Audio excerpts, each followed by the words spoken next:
السلام عليكم ورحمة الله. أهلا وسهلا بكم في درس جديد من دروس المرحلة المتوسطة، الصف الأول المتوسط، الفصل الدراسي الأول، المادة رياضيات.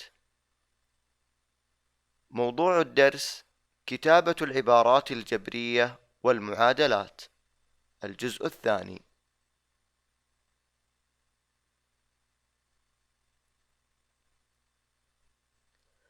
سنتعلم اليوم بإذن الله كتابة العبارات الجبرية والمعادلات.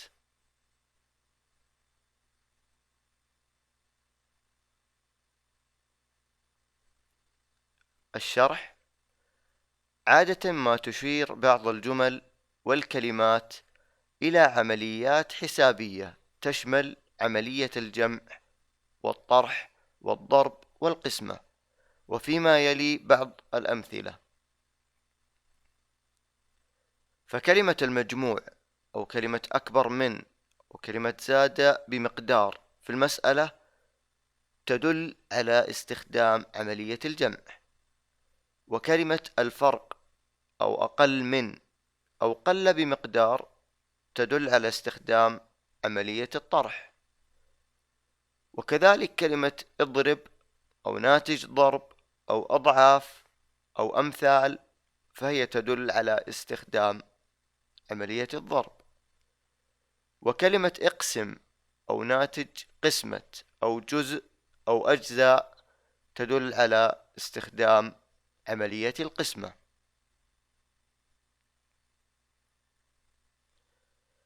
اكتب الجملة التالية كمعادلة جبرية: أقل من العدد ب6 يساوي 20. أولا تحديد المتغير أو المجهول وهو العدد، فلنفرض أن ف تمثل العدد. أقل من، إذن عملية طرح 6 يساوي 20. إذن ستكون المعادلة بالشكل التالي: ف وهي العدد المجهول ناقص 6. اختيار عملية الطرح هنا مفتاحها كان كلمة أقل من يساوي 20.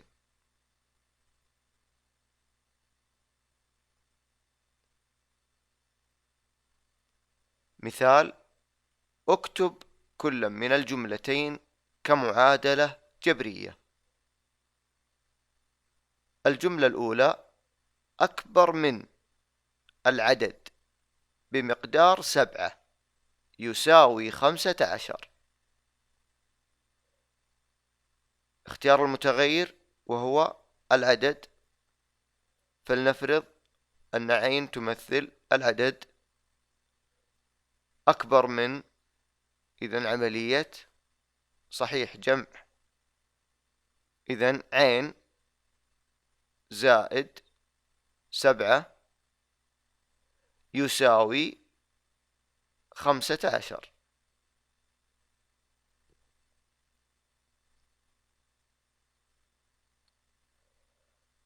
الجملة الثانية: 5 أمثال عدد التلاميذ يساوي 250.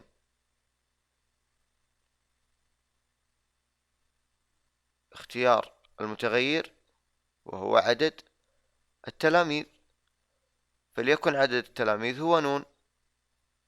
5 أمثال تدل على استخدام عملية ممتاز الضرب، وهنا الضرب في 5، فنقول 5 مضروبة في عدد التلاميذ وهو نون، إذن 5 نون يساوي 250.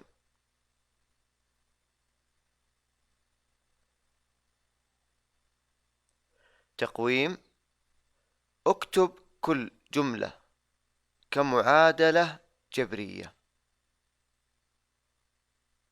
الجملة الأولى: مجموع عدد وأربعة يساوي -8. أول خطوة تحديد المتغير. ممتاز. فالمتغير هنا العدد، فلنفرض أن صاد تمثل العدد. مجموع تدل على استخدام العملية. ممتاز. الجمع، فنقول صاد زائد 4 يساوي -8. صحيح. إذا تكون المعادلة صاد زائد 4. اختيار عملية الجمع هنا بسبب كلمة مجموع. إذا زائد 4 يساوي -8.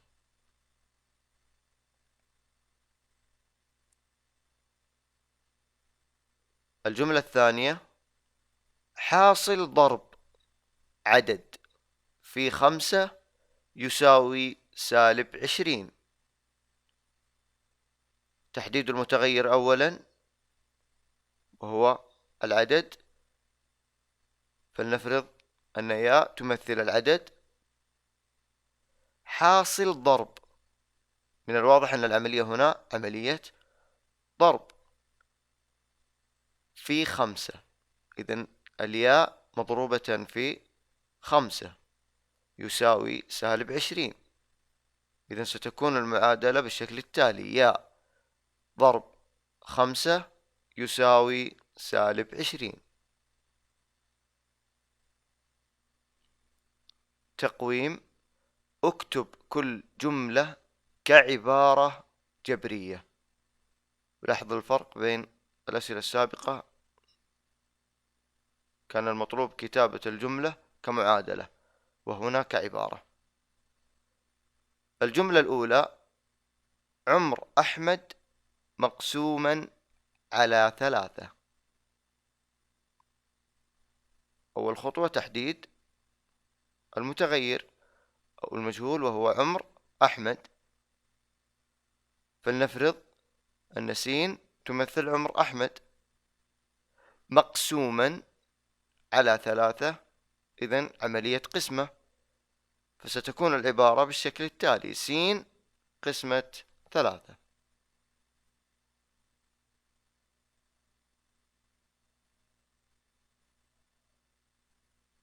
الجملة الثانية: 3 أمثال عدد الطلاب. المتغير هنا هو صحيح عدد الطلاب، فلتكن طاء تمثل عدد الطلاب. 3 أمثال، إذن عملية ممتاز ضرب، والضرب هنا في 3. إذن العبارة الجبرية 3 ضرب طاء، ويمكن القول أيضا طاء ضرب 3، لأن عملية الضرب عملية إبدالية.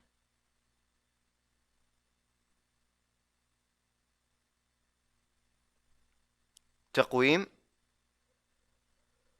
اكتب الجملة كعبارة جبرية. أقل من الارتفاع ب3 أمتار.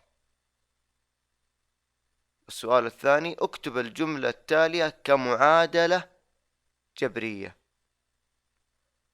أقل من طولها ب10 سنتيمترات يساوي 26. فاصل وابدأ الحل.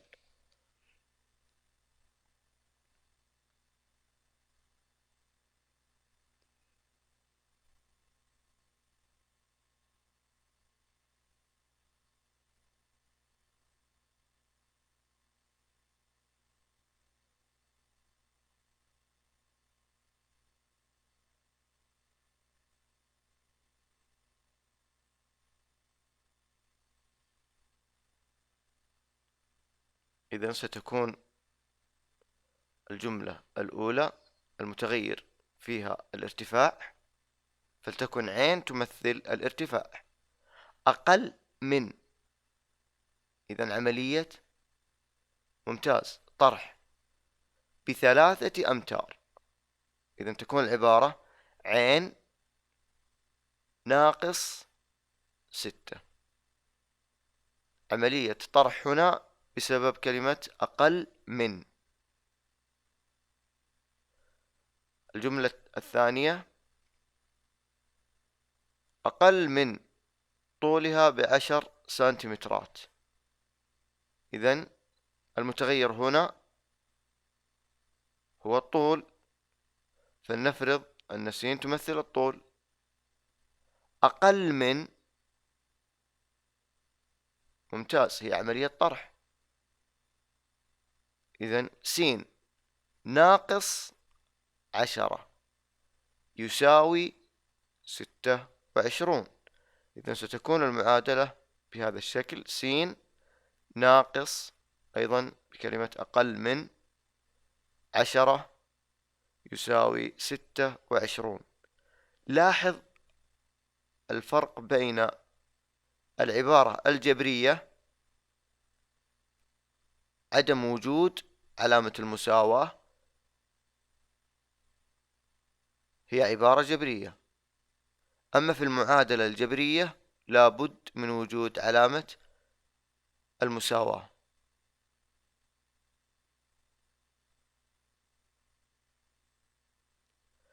تعلمنا اليوم كتابة العبارات الجبرية والمعادلات. في الجزء الأول كتابة جملة لفظية كعبارة جبرية، وفي الجزء الثاني كتابة جملة لفظية كمعادلة جبرية. العبارة لا تحتوي علامة المساواة، أما المعادلة لابد من وجود علامة المساواة في كتابتها.